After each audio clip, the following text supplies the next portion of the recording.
Shalom, sahabat BSJD. Salam kasih dalam Tuhan kita Yesus Kristus.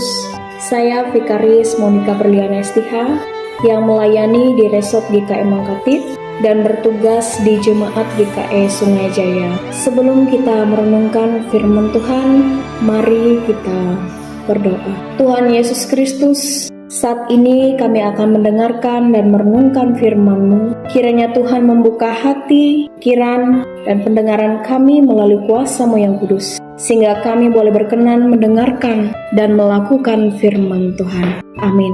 Saya mengajak kita membuka Alkitab dari Injil Matius pasal yang kelima, ayatnya yang kelima, yang berkata, "Berbahagialah orang yang lemah lembut, karena mereka akan memiliki bumi."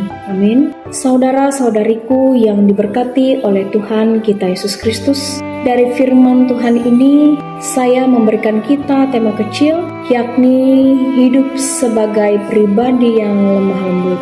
Ketika kita berbicara tentang kelemah lembutan, tentu kalimat ini tidak lazim bagi kita.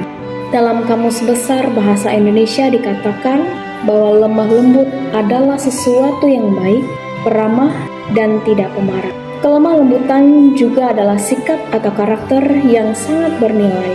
Lemah lembut juga bisa dimiliki oleh siapa saja, dan biasanya hal ini dapat ditunjukkan kepada orang lain, bahkan dapat dinilai oleh orang lain. Dalam Matius pasal yang kelima, ayat yang kelima, Tuhan Yesus mau mendorong kita supaya memiliki sikap yakni lemah lembut, dalam artian lebih tenang, sabar, dan penuh. Kenapa kita harus memiliki karakter kelemah lembutan? Karena kita dipanggil bukan untuk serupa dengan dunia, tetapi untuk tampil menjadi pembeda. Kelemah lembutan adalah karakter yang sangat bernilai di mata Tuhan Yesus Kristus. Seperti yang tertulis dalam Mazmur pasal yang ke-37 ayat yang ke-11, mengatakan, "Tetapi orang-orang yang rendah hati akan mewarisi negeri dan bergembira karena kesejahteraan yang berlimpah." Kelemah lembutan melawan segala ketamakan dan kesombongan dalam diri. Contohnya dalam Matius pasal yang ke-23 ayat yang ke-12. "Dan barang siapa meninggikan diri, ia akan direndahkan, dan barang siapa merendahkan diri, ia akan ditinggikan." Orang yang lemah lembut pasti menunjukkan kasih, tidak tinggi hati, tidak egois, tidak mudah marah, sabar, tenang, dan tidak mengejar kepentingan sendiri, dan selalu membutuhkan Tuhan. Contoh paling utama mengenai kelemah lembutan adalah Yesus Kristus sendiri. Yesus Kristus mengatakan bahwa Ia lemah lembut dan rendah hati. Seperti Matius pasal yang ke-11 ayat yang ke-29, "Pikulah kuk yang kupasang dan belajarlah padaku, karena aku lemah lembut dan rendah hati, dan jiwamu akan mendapat ketenangan." Artinya Yesus meninggalkan tahtanya dan rela untuk disalib demi menyelamatkan manusia yang berdosa seperti kita.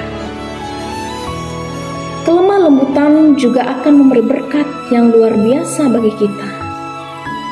Yesus mengatakan bahwa orang yang lemah lembut akan mewarisi bumi. Ini berarti setiap pengikut Kristus yang lemah lembut akan menikmati hidup yang penuh dengan kedamaian dan ketenangan di bumi. Kelemah lembutan bukan berarti lemah lembut secara fisik, melainkan berbicara mengenai perkara hati kita. Dan hati yang lemah lembut adalah hati yang mau dibentuk oleh Tuhan. Hati yang mau datang kepada Tuhan, dan hati yang bersedia untuk diberkati dan menjadi berkat serta membawa damai bagi sesama. Jadi apakah kita mau dibentuk dan mau menjadi pribadi yang lemah lembut? Tergantung dari diri kita masing-masing. Biarlah Tuhan senantiasa mengiringi hati, pikiran, dan tindakan kita dalam kehidupan. Tuhan Yesus memberkati. Amin. Kita bersatu di dalam doa, kita berdoa. Tuhan, terima kasih atas pengajaran yang sangat berharga bagi kami. Terima kasih Engkau tidak pernah berhenti untuk terus mengajarkan kami melalui firman-Mu. Tuhan memberikan kami teladan yang baik melalui kasih dan cinta-Mu, sehingga kami dapat menjadi pribadi yang lemah lembut seperti yang Tuhan ajarkan kepada kami. Biarlah melalui perenungan ini kami dapat menumbuhkan hati yang lemah lembut dan mempraktekannya dalam kehidupan kami masing-masing. Amin.